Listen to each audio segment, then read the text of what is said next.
Okay, yes, so I'm Jacqueline Champion of Champion and Reeves. We're a confectioners, and I'm going to start off showing you a little video of what we do.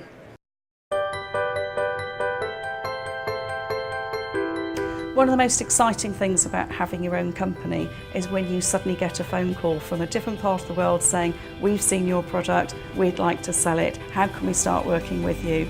So getting yourself known out there is really very important, and DIT can help with that. Without a doubt, if we hadn't had the assistance of DIT, we would not be where we are today. The classes have helped give us confidence about how to do trade abroad, and having those opportunities highlighted to us has also encouraged us.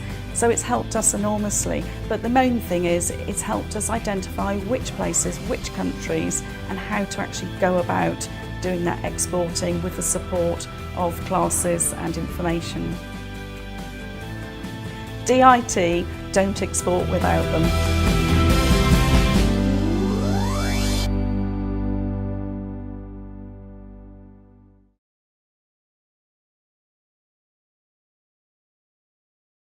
So that just gives you a little bit of a flavour of sort of what we do, no pun intended on flavour, but nougat, butterscotch toffee, and we've just launched a dark chocolate and sea salted nut range as well. So masterclasses, number one, always go to masterclasses. They've been absolutely superb. The speakers have been very informative, and I've learnt so much. So I'll go on to another slide in a moment, but market selection is really, really important. Know where you want to export. Target specifically where the areas that you see your product being. When there's invitations out to do one-to-one meetings with advisors from different countries, do go and meet them, show your product, and explore whether it's the right sort of place for you.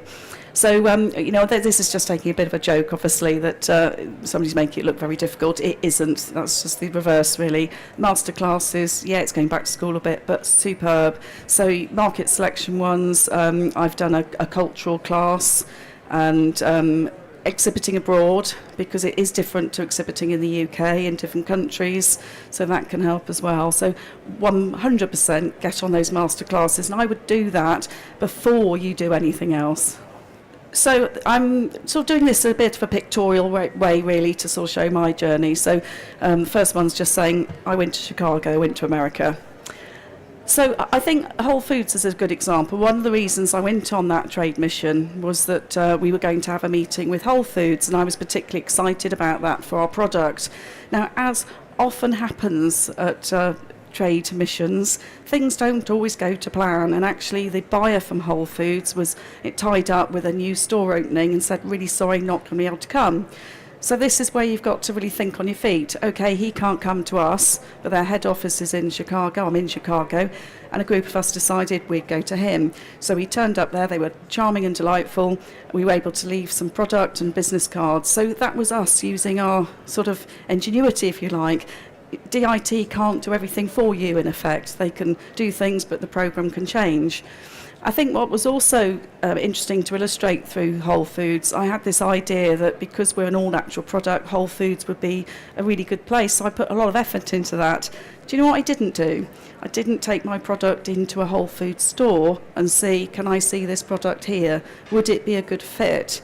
And actually, when I, only about 3 weeks later, I was in London, and I went into a Whole Foods store for the first time, this sort of packaging wasn't a good fit. This is luxury, premium luxury. It doesn't sort of shout out sort of rustic and sort of all natural. It hasn't got that look about it. So when I actually went to a Whole Foods store, having put all that effort in, I realised I wasn't a great fit. So it really is about where do you think your product would be in a shop, finding those places in the right countries. I think the other thing with the Coca-Cola one, that's really just illustrating the fact that we all know Coca-Cola, we know how Coca-Cola looks in the UK. Even a global brand do different things in different countries. So I think it's also useful to look at what's trending with some of the big brands and how do they present their product in different countries, because I've never seen a bottle like that. We tend to have cans, don't we? And the other one is where I'm actually practice what I preach. That's a store manager in a store in Chicago where I asked for a photograph of him holding my product cheekily by the confectionery sort of space so that I could have a look at where's is this a good fit? Could this product sit there on that shelf? And also to look at price points. So although my main aim when I went on that particular mission was to see Whole Foods, it turned out to be a whole different thing I gained, and that was an insight to pricing. Had I not gone to the States, I would have done a calculation on my price based on the exchange rate with the dollar. By going, I could see that actually my product would sell for more than that there. So I could have made a fundamental error in underselling on a price point, and given that I may need I'm working now with an American distributor, the fact that I can sell product for more than the like-for-like dollar sterling price helps me get a better margin. The pictures here are really, again, just talking about a sort of a weird journey to Japan. So I did food ex at Japan. And through doing that, I was asked by Hankyu, a bit like Selfridges, say, of that sort of ilk, but they've got several department stores. They do a British week, and I was sort of spotted on the British stand and had the opportunity to, Hankyu have a British week. They paid my flight, my accommodation, all my meals were taken care of. I worked hard, but who doesn't work hard when they have their own business and their own product? So I was actually making nougat on a stand as well as selling product, but I learnt so much from that. So always take the opportunity to integrate. I was behind a sort of a glass booth, and I could have just spent my time making nougat, but I tried really hard to interact with Japanese people to find out, why did they buy the product, what did they like about it. Just learning from the actual end consumer is important. The top one, the taller chap, he's actually very senior within Hankyu, and they'd invited us out. There was a group of people that shunted off quite early to go and get drinks and a beer. Don't do that. You're there on business. Schmooze with the people who you want to buy your product, and make that relationship. It's easy sometimes on trade missions to get confused about what's sort of having the opportunity of a bit of jolly and what's business. And I would always take every opportunity to absolutely concentrate on business. So I didn't join the group that went out. I spent time chatting and talking with the people from Hankyu, and it's paid dividends. I'm still in touch with one of them on a regular basis. Then looking at other people's product, seeing why does that product work so well in a country. I learned from looking at what Prestat do that they've got a little photograph, and Japanese people like to know what's in the box. So if you look at mine, although you can see it's individually wrapped pieces, maybe you're not totally clear. So if I really want to tackle the Japanese market, I need to redesign this.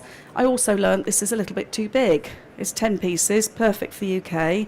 It's a bit big in a Japanese hand, particularly the ladies who do a lot of the buying. I probably need it to be 8 pieces and actually have some quality sort of graphic of nougat inside so they can see actually what's in it. So it's about learning about that.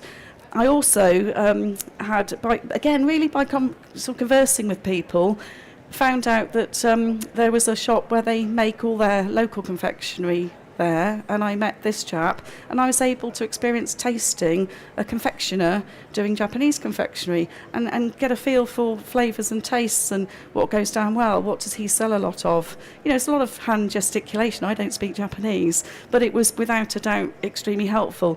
Going back to the master classes, before I went to Japan, I did a half day. It was invaluable. So one of the things I learned was I'm sort of quite forward, and on a British stand I'm saying, would anyone like to try some dark chocolate nuts? Anyone want some nougat?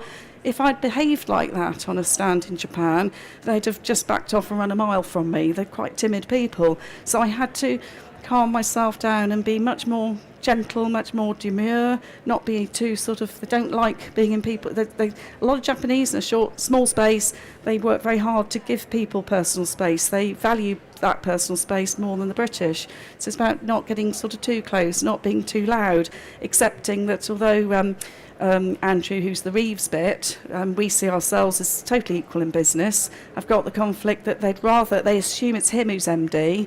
Then when they see my card and see I'm MD, they feel embarrassed that maybe they've made a mistake, but they would actually rather deal with a man. And I have to understand that, and not criticise it, just understand if I want to do business, that's how it's done. And perhaps explain, although I'm Jacqueline Champion, I'm the MD, but I just pass you to Andrew, who's a director, knowing that in some cases they might be more comfortable chatting with him. the bowing, not, they look like if they do shake hands, they'd like to chop their hand off afterwards because they're so into hygiene, cleanliness, and they don't like touching. So it is far better to learn just to do you don't have to scrape the floor, you just do a gentle bow.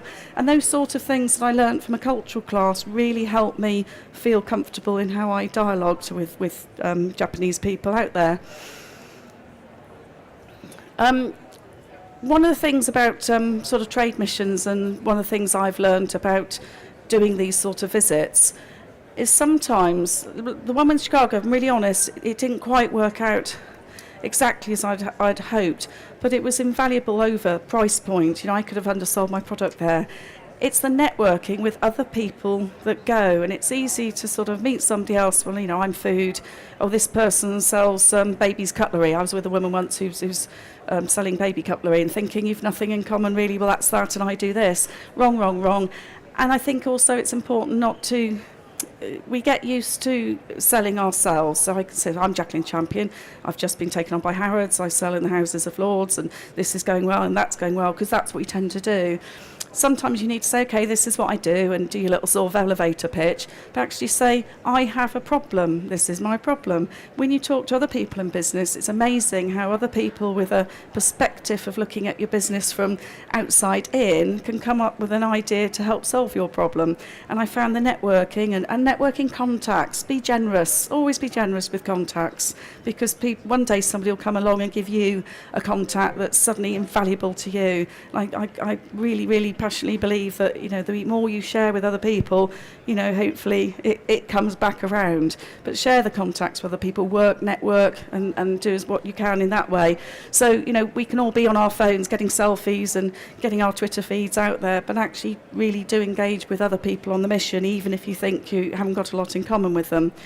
And that's sort of pretty much it. And obviously, if anyone's got a question, I think we've got a bit of time for questions.